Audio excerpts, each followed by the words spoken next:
Hello everyone, I'm Stephanie Haney. Welcome back to 3 News Now. This is your afternoon update for Tuesday, July 14th. We've got the top headlines for you from WKYC.com and our WKYC app.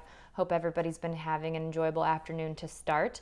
We have just gotten the new numbers in from the Ohio Department of Health related to COVID-19 here in Ohio. To give you a quick rundown of what we're looking at here, we have seen the smallest increase in the number of new cases in the past week. So that is positive news.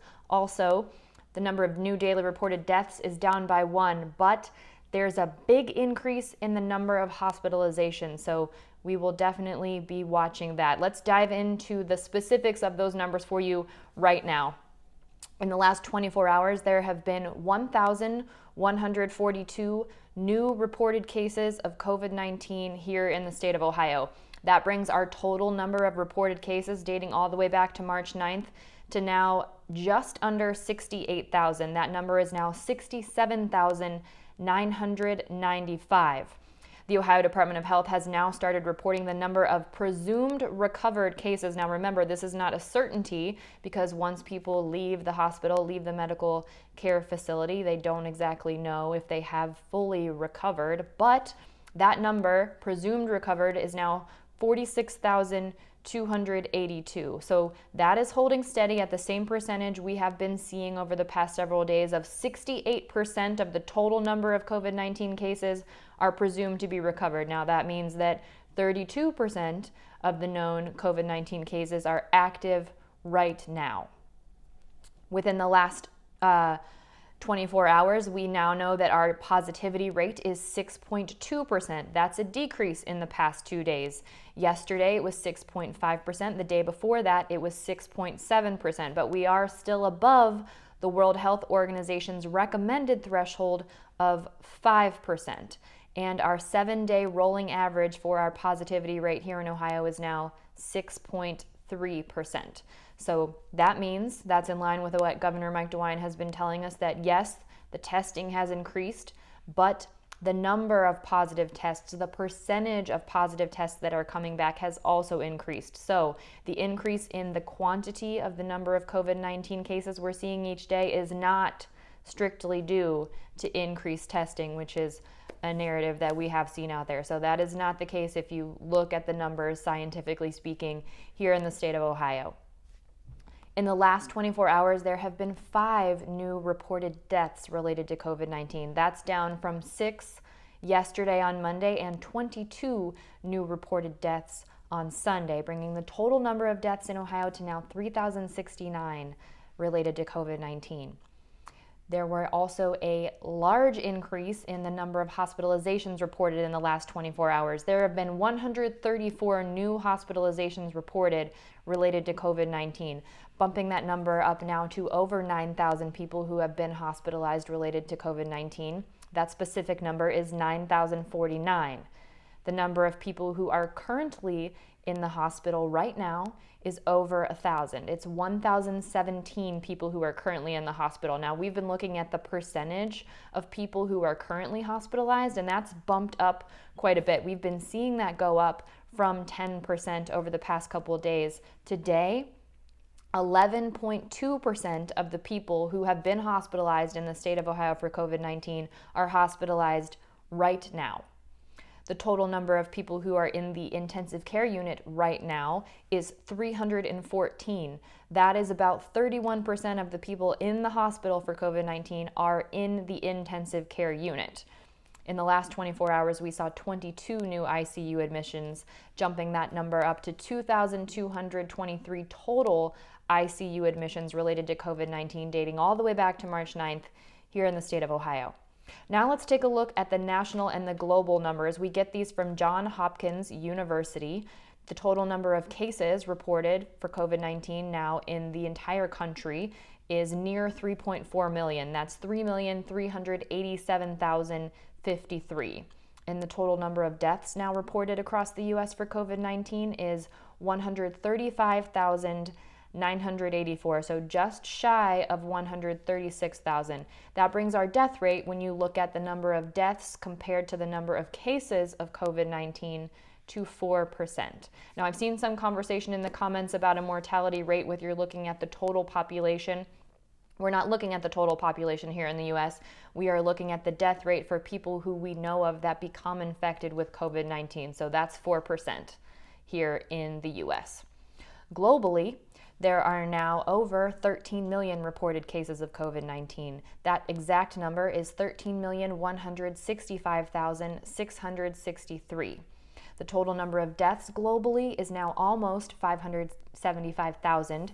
That exact number is 574,615. Now, if you look at the death rate compared globally, the number of deaths to the number of known global COVID-19 cases, that is now 4.4%. And again, those numbers are based on Johns Hopkins University reporting. Ohio has now been added to the list of states that have to quarantine if people go to visit the state of New York. New York Governor Andrew Cuomo announced that 4 new states have been added to New York's travel advisory, and 1 state was removed from the list. So now the total number of states that are required to quarantine for 2 weeks after entering New York is now 22, and Ohio is on that list. Other states on that list, the new states that were added, are Minnesota, New Mexico, and Wisconsin. You do get added to that list for one of 2 reasons. If you're in a state with a positive test rate higher than 10 per 100,000 residents over a 7-day rolling average. And we know that Ohio must fall into that category because the other possibility that gets you on that list is a state with a 10% or higher positivity rate over a 7-day rolling average. And we know here in Ohio, our 7-day rolling average for our positivity rate is 6.3%. We just talked about that. So that's where we stand in Ohio. We must have a positive test rate higher than 10 per 100,000 residents over a 7-day rolling average to have been added to that quarantine list for the state of New York. Delaware was just recently removed from the list. So how this happens to work, if you are planning to go to the state of New York for some reason, when you arrive at an airport, if you are from one of the states on the list, if you're from Ohio and you arrive at a New York airport, you'll be asked to provide contact information and let them know where you plan to spend your 14-day quarantine before you can enjoy all that the state of New York has to offer in a way that is in line with the safety protocols that they have in place in the state. If you are traveling into the state by car, you'll be asked to fill out that form online. Now, if you leave the airport without filling out a location form, this is important, you will receive a court summons. Cuomo said that enforcement is up to each individual airport to let the state know who isn't complying. And he said if you leave the airport without filling out that form, not only can you get a $2,000 fine, but you could be brought to a hearing and be ordered to complete your mandatory quarantine anyway. So if you are planning to go to New York, if you do need to go there, those are the regulations that you are expected to comply with. Here's some not great news. Cleveland is apparently not one of the most stressed city in the United States. This is according to a new survey from WALLETHUB, and it's not just because of anxiety from COVID-19. WALLETHUB compared 180 cities, and they looked at work stress, financial stress, family stress, and health and safety stress. So those were the 4 key areas that they took a look at. And we have some things to work on here in Cleveland because we ranked number 1 for most financial stress, we ranked number 3 for health and safety stress, and we ranked number 4 in family stress. We have also the highest divorce rate among the more than 180 cities that they took a look at, and the second highest poverty rate in the nation. So that's not good. We're ranking number 1 on a survey that you don't want to rank number 1 at. Here's the rest of the top 10 in case you were curious. Cleveland at number 1, Detroit at number 2, Birmingham, Alabama at number 3, Gulfport, Mississippi at number 4, Newark, New Jersey at number 5, Baltimore, Maryland at number 6, New Orleans, Louisiana at number 7, St. Louis, Missouri at number 8, Mobile, Alabama at 9, and Jackson, Mississippi at number 10. Here's how the rest of Ohio stacked up. Akron came in at number 12, Toledo came in at number 13, Cincinnati is number 19 in terms of the level of stress in the cities that were studied, and Columbus is number 75. And if you're looking for the city that's least stressed, it's Lincoln, Nebraska. So if you have any family in Lincoln, Nebraska, maybe that's the place you want to go quarantine these days since we're all working from home anyway. But come back to Cleveland because we want you to come back here once you are all de-stressed so we can move down on that list. Nobody wants to be number 1 on that list. Not sure how scientific those surveys are, but that's what WALLETHUB is saying right now. In other news, Ohio State athletics are resuming voluntary workouts. Now, just 6 days ago, multiple athletes tested positive for coronavirus at Ohio State.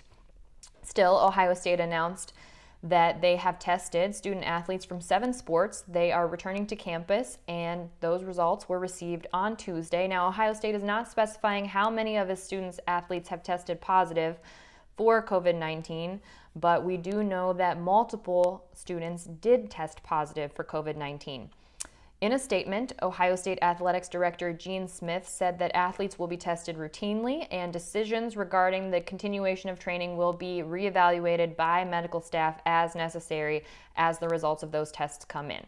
The school says that it's also implemented a strict set of protocols requiring physical distancing, masks, hygiene, and cleaning procedures. Now, while the students are returning to campus, we still don't know what that means about a fall sports season. We do know that the Big Ten, which includes the Ohio State University, announced it will be playing a conference-only schedule for fall sports. That includes football. Other organizations, the Ivy Leagues, are moving their fall sports to the spring. So there's still a lot to know, a lot of questions left about what fall sports where it will be looking like, but we do know that student athletes are resuming voluntary workouts at the Ohio State University as of today. Our Ohio House is now looking to make February 26th Dr. Amy Acton Day. This was based on a bill introduced on Monday by Democratic representatives. Now, in case you didn't know, February 26th is the day that Dr. Acton was hired by Governor Mike DeWine as the Ohio Director of the Department of Health. That was back in 2019. So she held that role for more than a year. And now, while she was our Director of the Department of Health here, she got a lot of praise, both locally and nationally. The New York Times called her the leader we wish we all had. She did also have some criticism. There were people who did not agree with her stay-at-home orders that lasted throughout April. Some people said that they were too severe. In May, the Ohio House of Representatives tried to get something going that would actually curb her ability to issue orders that lasted longer than 14 days, but that bill did not pass in the Senate. She even had protesters demonstrating outside of her home. And on June 11th, she resigned from the role as Ohio Director of the Department of Health. She said that she simply couldn't do justice and it had really become 3 full-time jobs, so she stepped down but has remained on as an advisor to Governor Mike DeWine, and DeWine says that he still talks to Dr. Amy Acton every day. And just a few weeks ago, Dr. Acton was celebrated as Citizen of the Year in Bexley, which is where she lives. So now there's a bill in the Ohio House of Representatives that wants to make February 26th Dr. Amy Acton Day. We'll see how that moves through our House and our Senate here in Ohio.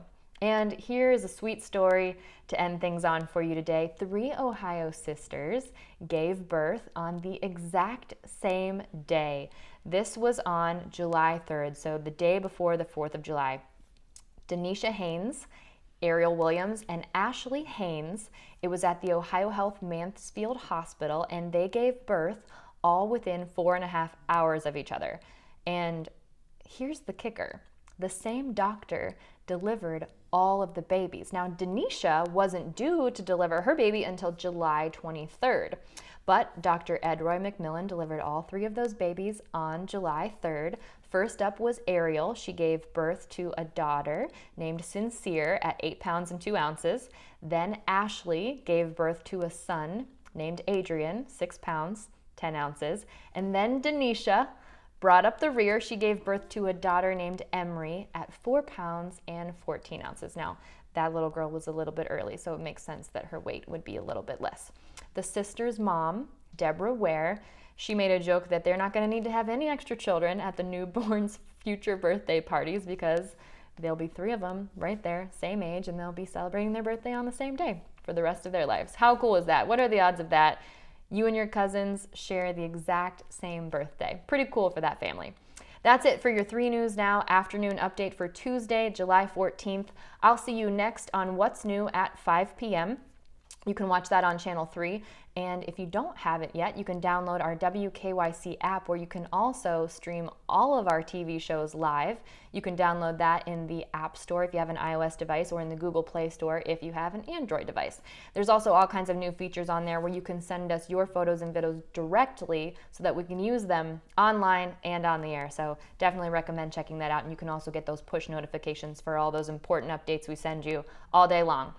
That's it for today. I will see you at 5 on What's New. I'll see you back here tomorrow morning. Everyone enjoy the rest of your afternoon. I'm Stephanie Haney.